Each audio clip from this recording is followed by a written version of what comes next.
Jail ಕಡ್ತಾ ನಮ್ಮ ಕಾರ್ಯಕರ್ತರ ಮೇಲಿನ ಕೇಸ್ ಯಾರು ಹಿಂದೆ ತಕ್ಕೊಲಿಲ್ಲಪ್ಪ ಅಂತಂದ್ರ ಪೆಂಡಲ್ ಬಡಿಯವ್ರ ಅಡಿಗೆ ಮಾಡವ್ರ ಒಟ್ಟ ಅಧಿಕಾರಿಗಳೇ ಅರ್ಥ ಮಾಡ್ಕೊಳ್ಳಿ. ಹಿಂದೂ ಕಾರ್ಯಕರ್ತರ ಮೇಲೆ ಇಡೀ ರಾಜ್ಯ ಕೇಳ್ತಾ ಇದ್ದೀವಿ. ಅವತ್ತು ಮತ್ತೆ ನೀವುಗಳು ಇಂಥ ಸಂದಿಗ್ಧ ಪರಿಸ್ಥಿತಿಗೆ ಸಿಗಾಕೊಳ್ತೀರಾ?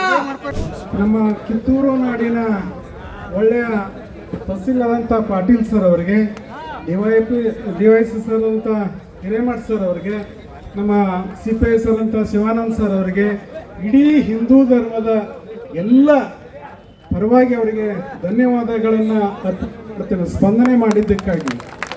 ಎರಡನೇದು, ಇವತ್ತು ಇದನ್ನ ಹತ್ಯೆ ಆಗಿರ್ತಕ್ಕಂಥ ಗೋಮಾತೆಗೆ ನಾವೆಲ್ಲ ಅರ್ಪಣೆ ಮಾಡೋಣ. ಹತ್ಯೆ ಆಗಿರ್ತಕ್ಕಂಥ ಗೋಮಾತೆಗೆ ಏನು ಆ ಮಾತಿಗೆ ನಾವೆಲ್ಲ ಅರ್ಪಣೆ ಮಾಡೋದ್ರ ಮುಖಾಂತರ ಮುಂದೆ ಎಂದೂ ಸಹ ಇಂಥ ವ್ಯವಸ್ಥೆ ಆಗಬಾರದು. ಕಿತ್ತೂರು ನಾಡು ಶಾಂತಿಯ ನಾಡು, ಸೌಹಾರ್ದತೆ ನಾಡು ಅಂತ ಅವಶ್ಯಕತೆ ಇದೆ. ಬಹುಶಃ ಈ ಮೂಲಕ ಎಲ್ಲ ಅಧಿಕಾರಿಗಳಿಗೆ ನಾವು ಕೇಳ್ಕೊಳ್ಳೋದಿಷ್ಟೇ, ಬಹುಶಃ ಕಿತ್ತೂರಿನಲ್ಲಿ ಈ ಭಾಗದಲ್ಲಿ ಎಲ್ಲೂ ಇಂಥ ವ್ಯವಸ್ಥೆ ಇಲ್ಲ, ಮುಂದೆಯೂ ಸಹ ಆಗದ ರೀತಿಯಲ್ಲಿ ಇವೆಲ್ಲ ಮಾಡಿದರೆ ನಾವು ಕೂಡುವ ಅವಶ್ಯಕತೆ ಬರೋದಿಲ್ಲ ಅಂತಕ್ಕಂಥ ಮಾತನ್ನು ಹೇಳ್ತಾ ಸದಾ ನಾವು ಜಾಗೃತವಾಗಿ ಇರೋಣ ಅಂತ ಏನಾದರೂ ಕಂಡು ಬಂದಲ್ಲಿ ಅಧಿಕಾರಿಗಳ ಗಮನಕ್ಕೆ ತಂದು ನಮ್ಮ ಎಲ್ಲ ಇದಕ್ಕೆ ಸ್ಪಂದನೆ ಮಾಡೋಣ ಅಂತಕ್ಕಂಥ ಮಾತನ್ನು ಹೇಳ್ತಾ ಮಾನ್ಯ ತಹಸೀಲ್ದಾರ್ ಸರ್ ಅವರಿಗೆ ಇದನ್ನು ಮನೆಯನ್ನು ಅರ್ಪಣೆ ಮಾಡೋಣ. ಜೈ ಶ್ರೀರಾಮ್. ಅಧಿಕಾರಿಗಳೇ ಅರ್ಥ ಮಾಡ್ಕೊಳ್ಳಿ. ಹಿಂದೂ ಕಾರ್ಯಕರ್ತರ ಮೇಲೆ ಇಡೀ ರಾಜ್ಯ ಕೇಳ್ತಾ ಇದ್ದೀವಿ. ವಿಶ್ವ ಹಿಂದೂ ಪರಿಷತ್ ಮತ್ತು ಬಜರಂಗಿ ದಳದ ಇಡೀ ರಾಜ್ಯದಾದ್ಯಂತ ಹೇಳ್ತಾ ಇದೀವಿ, ಇಂಥ ಇಕ್ಕಟ್ಟಿನ ಪರಿಸ್ಥಿತಿಗೆ ಎಲ್ಲೂ ಅಧಿಕಾರಿಗಳು ಸಿಗಾಕೋಬೇಡಿ. ಇದು ಸಣ್ಣದಷ್ಟೇ. ಮತ್ತೆ ಕಾರ್ಯಕರ್ತರ ಮೇಲೆ ವಿನಾಕಾರಣ ಕೇಸ್ ಮಾಡಿದ್ರೆ ಲಕ್ಷಾಂತರ ಜನರು ಬೀದಿಗಿಳಿದು ಅವತ್ತು ಮತ್ತೆ ನೀವುಗಳು ಇಂಥ ಸಂದಿಗ್ಧ ಪರಿಸ್ಥಿತಿಗೆ ಸಿಗಾಕೊಳ್ತೀರಾ? ಮಾಡಬೇಡಿ ಸುಳ್ಳು ಕೇಸನ್ನ ಅಂತ ಹೇಳ್ತಾ ಇವತ್ತು ಯಾರು ಇದ್ರು ಅವರಿಗೆ ನಾವು ಕೂಡ ಧನ್ಯವಾದ. ಏನ್ ಕಾರ್ಯಕರ್ತರ ಮೇಲೆ ಕೇಸ್ ಮಾಡ್ತೀವಿ ಅಂತ ಹೇಳಿದ್ದಾರೆ, ಅದನ್ನ ನಾವಿಲ್ಲಿಗೆ ರಿಟರ್ನ್ ಮಾಡ್ತೀವಿ ಅಂತ ಹೇಳಿದ್ದಾರೆ. ಆ ತಹಸೀಲ್ದಾರಿಗೆ ಮತ್ತು ಅಧಿಕಾರಿಗಳಿಗೆ ಧನ್ಯವಾದ ತಿಳಿಸ್ತಾ ಇದೀವಿ. ಮತ್ತೆ ಇಂಥ ಕೆಲಸವನ್ನ ಯಾವತ್ತೂ ಮಾಡಬೇಡಿ. ಈಗ ಶಾಂತಿಯುತವಾಗಿ ಇಲ್ಲಿವರೆಗೂ ಕೂಡ ಶಾಂತಿಯುತವಾಗಿ ಈ ಪ್ರತಿಭಟನೆ ಮತ್ತು ಈ ಒಂದು ಸಭೆ ನಡೆದಿದೆ. ಈ ಸಭೆ ರಿಲೇಟೆಡ್ ಇಲ್ಲಿವರೆಗೂ ಯಾವುದು FIR ಆಗಿಲ್ಲ. ಈಗೂ ಕೂಡ ಇದು ಶಾಂತಿಯುತವಾಗಿ ನಡೆದಿದೆಯಲ್ಲ, ಈಗ FIR ಕೂಡ ನಾವು ಈ ರಿಲೇಟೆಡ್ ಯಾವುದು ನಾವು ಮಾಡತ್ತಿಲ್ಲ. ಸೊ ಇದು ಇಲ್ಲಿಗೆ ಮುಗಿದೋಗಿದೆ. ದಯವಿಟ್ಟು ಶಾಂತಿಯುತವಾಗಿ ನಿಮ್ಮ ಪ್ರತಿಭಟನೆಯನ್ನು ಮುಗಿಸ್ರಿ. ನಿಮ್ಮ ಮನವಿಯನ್ನು ನಾವು ಕೇಳಿದೀವಿ. ಯಾವುದೇ ರೀತಿಯ ಕೌನ್ಸಿಲರ್ಗೆ ನಾನು ಅವಕಾಶ ಕೊಡೋದಿಲ್ಲ. ಏನಾದ್ರೂ ಆ ಥರ ಇನ್ಫಾರ್ಮೇಶನ್ ಇದ್ರೆ ನನಗೆ ಕಳ್ರಿ, ನಾನೇ ಬಂದು ನಾನು ಹಿಡಿದು ಕೇಸ್ ಮಾಡ್ತೀನಿ ಇಮಿಡಿಯೇಟ್ ಆಗಿ.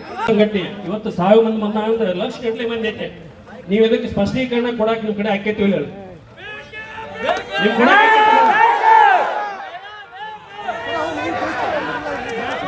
ಇಷ್ಟು ಮಂದಿ ಮಠಾಧೀಶ ನಿಮ್ಮ ಹಾದಿ ಕಾಯ್ಬೇಕು, ಇಷ್ಟು ಮಂದಿ ಹಿಂದೂ ಕಾಯಕತ್ತ ನಿಮ್ಮ ಹಾದಿ ಕಾಯ್ಬೇಕು. ನಿಮ್ ಪೊಲೀಸದ ಕಪಟ ನಾಟಕ ನನ್ಗೆ ಗೊತ್ತಿಲ್ಲನಾ?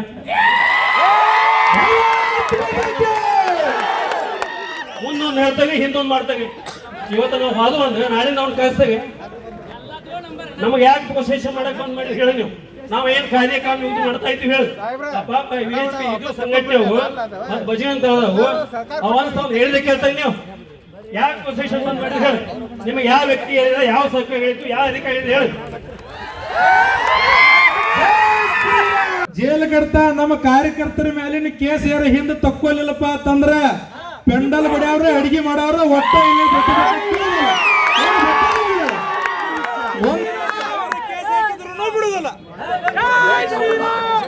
ಮುಸಲ್ಮಾನರ ಕೊಲೆ ಮಾಡಿ ಅವ ಬ್ಲಾಸ್ಟ್ ಮಾಡಿದವನ್ ಬಿಟ್ರಿ, ಎಲ್ಲಾರನ್ನ ಬಿಟ್ರಿ.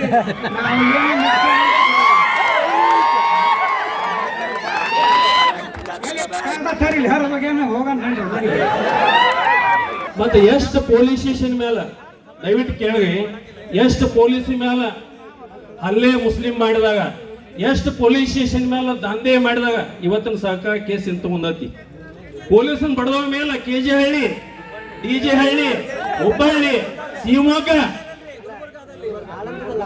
ಆಳಂದ ಇವತ್ತೆಲ್ಲಾ ಕೇಸ್ಗಳನ್ನ ಅಲ್ಲಿ ನೀವು ಮಾಡಿ ಏನು ಸಾಹಸ ಮಾಡ್ತಾಯಿಲ್ಲ, ನಿಮ್ಮೆಲ್ಲ ಕೇಸ್ ತಗೋಕ ಅಲ್ಲಿ ವಿಧಾನಸೌಧದಾಗ ಬ್ರದರ್ಸ್ ಸರ್ಕಾರ, ಇವತ್ತಿನ ಬ್ರದರ್ಸ್ ಸರ್ಕಾರ ಎಲ್ಲಾ ಕೇಸ್ ತೆಗೆದುಕೊಳ್ಳತೈತೆ. ನೀವು ಇಲ್ಲಿ ನಾವು ಗೋ ಹತ್ಯೆ ನಿಷೇಧ ಮಾಡುವ ಮೇಲೆ ಕೇಸ್ ಹಾಕಕ್ಕೆ ಬಂದು ಕುಂತಿದ್ದೇವೆ. ನಿರ್ಣಯ ಮಾಡ್ತಕ್ಕಂಥ ವ್ಯವಸ್ಥೆ ನಿಮ್ಮಲ್ಲ ವಿಚಾರ ಮಾಡಿ ವಿಧಿನ 5 ಮಿನಿಟ್ಸ್ ಡಿಸಿಷನ್ ಹೇಳ್ತಕ್ಕಂಥ ಕೆಲಸ ಮಾಡ್ಬೇಕಂತೇಳಿ ನಿಮ್ಮ ಅಂತೇಳಿ ಆಗ್ರಹ ನಮ್ಗೆ